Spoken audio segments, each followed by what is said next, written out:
Hello everybody and welcome back to World of Warships Legends and welcome back to another exciting episode of Spin That Wheel, where I have over 208 ships on this wheel. And we click it and let the wheel decide the ship that we are going to take out for today's video. So without further ado, let's get straight in and spin that wheel. Come on, baby. Big money, big money, big money, no whammies.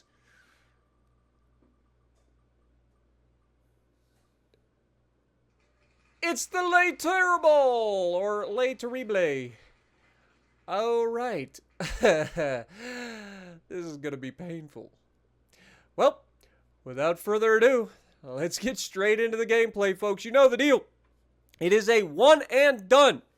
I take the ship that it gives me, I take it out, I get a battle in it right out the gate. That's the battle you guys get to see. There is no picking and choosing and cherry picking to get the best game possible. This is a one and done. You will see the game that I post. Here we go. And if you guys enjoy this, please punch that like button for me. Share the video. And don't forget, we're trying to get to 50,000 subscribers by the end of the year. So, if you could help me out, I'd appreciate it. Alrighty, now we're going to be on Crash Zone, and I got to apologize. I don't remember my original review on this particular ship, but I know that I haven't played it since. And there's probably a reason for that, but this game is going to showcase that either I've gotten a lot better at the game since the last time I played this ship, or maybe, just maybe, this ship isn't half bad. Now, I'll be real honest, I didn't expect much out of this. I thought this was going to be a brutal experience, and especially when I load in and see that there's only a single destroyer and there's a whole bunch of cruisers, I was like, yeah, this is going to be a bad game. And most of you would probably be like, yeah, I can see how that could happen. And when you see how this match starts, you're probably like, oh, God, this guy stinks. Get him out of here. But I promise, if you just stick around and watch, you're going to enjoy this one, because this game ends up being pretty darn juicy. And yeah, I know it's a destroyer game. I know that in my defense, okay, when I play destroyers, I play to win, all right? I want you guys to know that. First off and foremost, I play to win. I don't chase damage. I don't do all of that. I play to win when I'm in a destroyer. I know what you're thinking. Well, Spartan, I play to win at everything. That's true, but at the same time, more often than not, people get stuck damage chasing, and everybody thinks that every video needs to be super high damage in order, and that's just not the case. This is going to be the quintessential perfect destroyer game. What do you mean? That's a lot of shoes to fill, I promise. And one of the things that I always talk about when I play destroyers, guys, what are the things that I talk about? We're in a domination match, right? Do we dive straight in and get ourselves yeeted? No. We keep our distance. We do what we have to do to control the map. Now, right off the bat, you can see that the enemy destroyer is in the Bravo cap, right? You can also see that the Jean Bart here is about to start reversing, because it's a Jean Bart. You can see the Torpedos over here is thinking about coming out, and I'm going to go ahead and make sure I deny that just in case. And unfortunately for me, he does decide to go behind the island, which is what I expected him to do. You'd be pretty stupid in order to drive straight in front of this island right off the bat, because you expose yourself to literally everybody on the team, and nobody likes to expose themselves. And nobody likes people who expose themselves. But we have captured our first base. The enemy is about to capture two bases, though, and that's going to give them an advantage. Now, I could be a bad, naughty destroyer and go out here and chase down this juicy Jean Bart and show him just the error of his ways and why you don't isolate yourself in a battleship and why you shouldn't reverse in the first place. But you know what, folks? That wouldn't be conducive to winning. Why is that? Because we do not chase kites, right? We don't. Ask Ben Franklin about chasing kites, okay? It doesn't end well.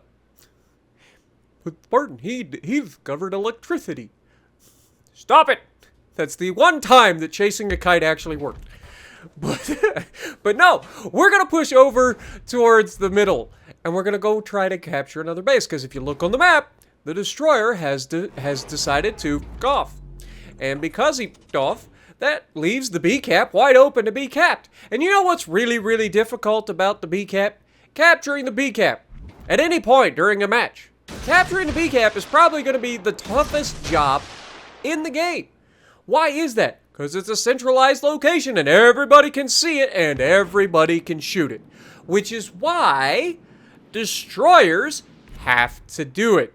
Okay, if you're in a battleship or you're in a cruiser and you try to take the center cap, especially early in a match, you are asking, and let's be honest, you deserve to be yeeted into oblivion. Alright? I'm just gonna say it.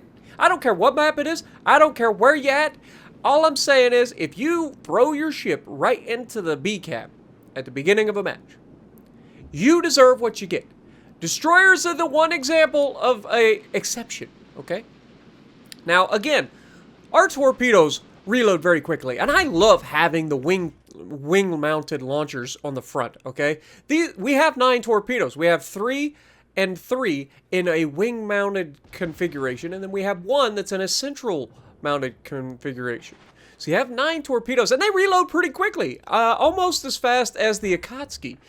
And they're pretty nasty hitting torpedoes if you do manage to land them, because they have a maximum damage of 18,000 plus. So they're solid and they're decent speed, and they've got medium range, 8 kilometers, right? So these are a pretty solid torpedo. Like, I can't complain about them at all. Now here, I'm gonna try to force this destroyer out of his smoke screen here.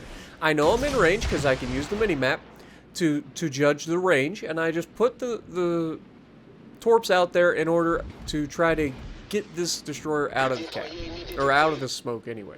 But that's when I noticed that he gets spotted yeeting himself into oblivion in front of our cruiser. I'm assuming that this cruiser's already been the one to yeet this guy's health. But he's like, I gotta get out of here.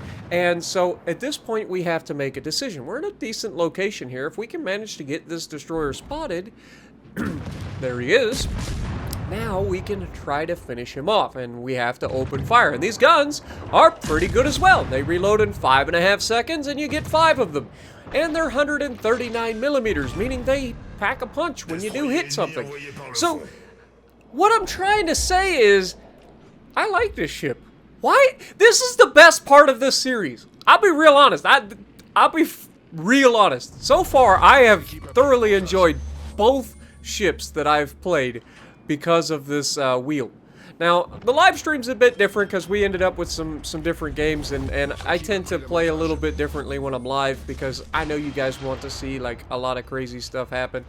But like when I'm not playing live and I actually play like normal and try to do well and stuff, the ships that I've played so far, I've been surprised by that. I've actually enjoyed it. It's kind of crazy. Ships that I wouldn't expect, and that's why I think this wheel is such a great idea, and I hope that you guys enjoy the wheel as much as I do, because being able to just click the button, tell the wheel, and the wheel give me a ship. Look at this. Bonk bonk, down goes an Iowa. You see what I'm saying? These torps are pretty freaking nasty. If you get a chance to use them, they are nasty. And the guns are pretty good too, as we'll showcase in a little bit. Yes, we already took down a destroyer, but we're at 2 kills already. We've got 2 solo caps, and guess what? Our cruiser died, which means we're about to get a 3rd solo cap. Now, if you've not known how XP works in this game, caps and destroyers are the best way to get XP. Killing destroyers gives you the most XP. Killing caps, or capturing caps, gives you the most XP. If you can combine the two, and by combine the two, I mean destroyers give the most XP. And the way XP is allocated, it's split between how many people do damage to it, right? So if you do the most damage to the destroyer and then kill the destroyer, or if you just do the most damage to the destroyer but somebody else gets the finishing blow for, you know, minimal damage, then it is whatever. The XP gets split between you, okay? But destroyers give you a better XP than anybody else. And capturing bases gives you a good chunk of XP as well. Now here, again, I am just white lining these torpedoes because I'm assuming at some point these guys are just going to be doofuses, right? Like every time that I try to preemptively like choose what I think a person's going to do, they always end up turning or they do something crazy or whatever. I end up like just, or they'll just maintain course. That's what I meant. They'll maintain course. But this particular instance, this guy manages to just like thread the needle for the most part, and it's just like so annoying. Like this Jean Bart just happens to make the smallest little adjustments, and my torpedoes just skirt right past him. Now that's to be said, I am going to hit him with one of these torps, and so there's at least that. But I'm assuming he ends up damage conning right before the torpedo hits because we don't actually get a flood, and we hit him right on the schnoz. Like, you couldn't have asked for a better hit. When it comes to flooding, if you guys aren't aware of how this works, like, when you're trying to get floods with torpedoes, most torpedoes will cause a flood no matter where they hit. But you can see he's clearly burning or whatever now, and then I'm about to hit the guy with a torpedo, and I actually don't get a flood, but he damage conned, I'm assuming, right before that torp hit. Which is something that I do a lot too. I preemptively damage con right as a torpedo hits because I don't want to take that flood. And what that does is that means that I am now going to try to set this man on fire. Now we've gotten 32,000 damage so far. We've got 2 kills. We've got 3 solo caps. We've done everything that we can to give our team the best possible chance of winning here. Now here, he is focused on my battleship, so I'm going to go ahead and try to set a fire. First shot does not give me a chance to set fire, or it does not give me a fire, unfortunately. Second shot does not give me a fire, but look at the reload. Reload's actually pretty good. And of course, I expected him to charge down our battleship, and instead he turns all the way out and ends up avoiding my torpedoes once again. But notice I did get a permafire on him. Now he's being shot at. And that's just down to the Jean Bart left and the Siegfried. So if we can come around the corner here, we should be able to start farming a little bit of damage off of the Siegfried. I'm expecting the Jean Bart to go down at any moment because of the fire, right? He's got a fire burning. It's a permafire. I know this. So I'm pretty happy that he's going to go down. So at this point, I'm just opening fire. Get a fire immediately on the Siegfried. And of course, Jean Bart managed to survive just long enough to end up getting a shot at me and taking some of my health, because otherwise this would have been absolutely perfect. But he goes down to my fire, as you'd expect. We've got a fire burning on Siegfried still, and watch how everybody always is like, okay, there's a destroyer, I'm gonna shoot the destroyer now. Like, it never fails. They're like, okay, I'm gonna shoot this destroyer because, you know, whatever. But it never fails. But he's going full broadside to my teammate, and so I'm just here to distract, take some of the heat off of my team, and then damage this guy. Now I'm not gonna lie, I saw that he crashed here, and for whatever reason in my mind, he crashed and ran aground. I didn't realize that he ran aground on a dead ship, okay? And so, you see the island in the background? Yeah, I thought that's what he crashed in, but no, there's a dead ship there.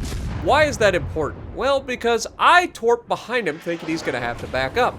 And of course, in true me fashion, I didn't realize it was a ship, so what happens? Ship sinks, and then he's able to push through and go forward, which is real unfortunate. It really is, because I anticipated him going in reverse there, and then I would have been able to catch him with a torpedo to finish him off. But he turns away. We've been chewing away at him with some AP here. Not getting a lot of damage, but getting a little bit here and there. You know, doing 800 damage per shell that actually pins. It's not too shabby, you know. Get a couple overpins here and there, but for the most part, we're doing decent chunks of damage. Unfortunately, aimed a little too high there, and then our anchorage manages to finish him off. But 63,000 damage is not a bad game, okay? It's not. That's a solid outing, a ship that I'm not that familiar with, and we managed 3 solo caps, and we killed, what, 3 people? We killed the destroyer, we killed the Iowa, and the Jean Bart, so we killed 3 people too. That should be a pretty decent XP game. 63,000 damage, as you can see. Top of the leaderboard, 2,600 base XP, which just proves once again to do your job, folks. It's not that difficult. We were bottom tier in a destroyer. We went out there, despite not knowing our destroyer that well, put up a good show, and ended up top of the leaderboard. Just do your job. It's not that difficult. Let me know what you guys think. Are you guys excited for more of the wheel? And if you like what I'm doing, punch the like button, leave a comment below, subscribe to the channel if you haven't already, and as always, I will see you in the next video.